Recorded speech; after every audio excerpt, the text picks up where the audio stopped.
Hello friends, good morning. Welcome to my amazing Saparasa channel Physics Universe. I hope you are all fine at your home and we are enjoying these online lectures. So guys, today's our topic is energy degradation. So basically energy degradation means energy which is at loss. So there are many energies which we are converting into from one energy form to the other energy form. So during this conversion, there may be loss of energy. So this loss of energy, we call it as energy degradation. But वो जो conversion है from one energy to another energy, उसमें हम पूरी energy मतलब कि हमें जितनी एनर्जी चाहिए वो यूज़फुल एनर्जी तो हमें मिल ही रही है, बट सम हाउ जो यूज़फुल एनर्जी नहीं है वो भी लॉस हो रहा है. बट वो जो यूज़फुल एनर्जी नहीं है उसकी हम लोग चिंता नहीं करते क्योंकि हमें जितनी एनर्जी चाहिए थी वो हमें 100% मिल जाती है. But if we talking about जो कि यूज़फुल एनर्जी नहीं है तो उसका भी जो लॉस होगा वो भी बहुत ज़्यादा होगा. तो अगर हम बात करें कि जैसे कि we are taking one example that if a current passing through any conductor, it will converted into heat energy due to some resistance value of that conductor. तो वो एक लॉस हुआ, बट फिर भी हम लोग करंट का यूज़ करते हैं, उसको डिनाई नहीं करते. तो करंट तो हमें मिल ही रहा है अपने हिसाब से, जो भी हमारा अप्लायंसेस है उस करंट से हम लोग यूज़ करते हैं, बट फिर भी वहाँ पर हीट एनर्जी का लॉस होता है.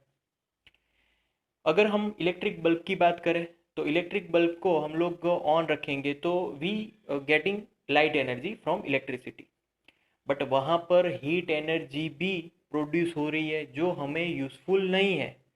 तो वो जो हीट एनर्जी वो क्या करेगी, अपने सराउंडिंग जो मॉलिक्यूल्स है उसको हीट करेगी और उस हीट के कारण वो जो मॉलिक्यूल्स है उनमें काइनेटिक एनर्जी बढ़ेगी.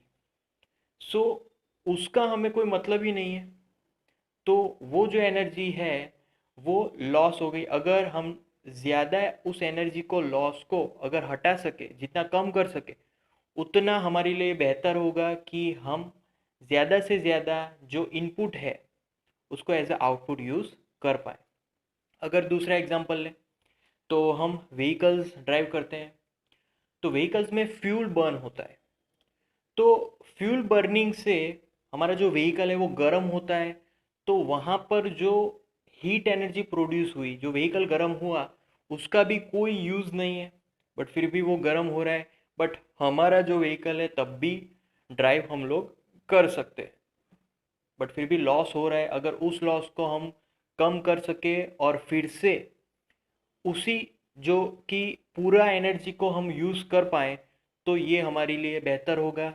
जितना इनपुट हम यूज़ इनपुट दे रहे हैं उसका सिर्फ 50 या 60% ही यूज़ कर सकते हैं हम लोग अभी, but somehow if we use 90% then it is better for human beings. तो ऐसे बहुत सारे एग्जाम्पल हैं. अगर तीसरा एग्जाम्पल की बात करें सो सपोज के एक इलेक्ट्रिक हीटर है तो उसमें as a source electricity use करेंगे, वो हीट एनर्जी में कन्वर्ट होगा, बट उसकी जो हीट एनर्जी है वो सराउंडिंग में भी फैलती है, स्प्रेड होती है. तो सराउंडिंग में जो हीट एनर्जी प्रोड्यूस हुई उसका कोई यूज़ नहीं होता. हमें तो जो सब्सटेंस गर्म करना है उसी के बारे में सोचना है. तो जो सराउंडिंग लॉस हुआ वो कन्वर्जन के ड्यूरिंग लॉस हुआ. जब इलेक्ट्रिसिटी हीट एनर्जी में कन्वर्ट हो रही थी तब वो लॉस हो रहा है. जैसे कि हम लोग खाना बनाते हैं तो खाना बनाते समय जो हम लोग टेम्परेचर राइज करते हैं तो सब्सटेंस भी गर्म होता है, बट साथ साथ वो जो गर्म हुआ सब्सटेंस है वो हीट प्रोड्यूस करता है एटमॉस्फेयर में. तो वहाँ पर एटमॉस्फेयर में एनर्जी की कोई ज़रूरत नहीं थी, बट फिर भी वो लॉस हो रहा है. So this all are example of degradation. So जो भी एनर्जी लॉस हो रहा है उन उसको हम लोग ने नाम दिया है energy degradation. So that's our topic guys. Thank you so much for viewing my video lectures till the end. That means a lot to me. Please like my videos and subscribe my channel.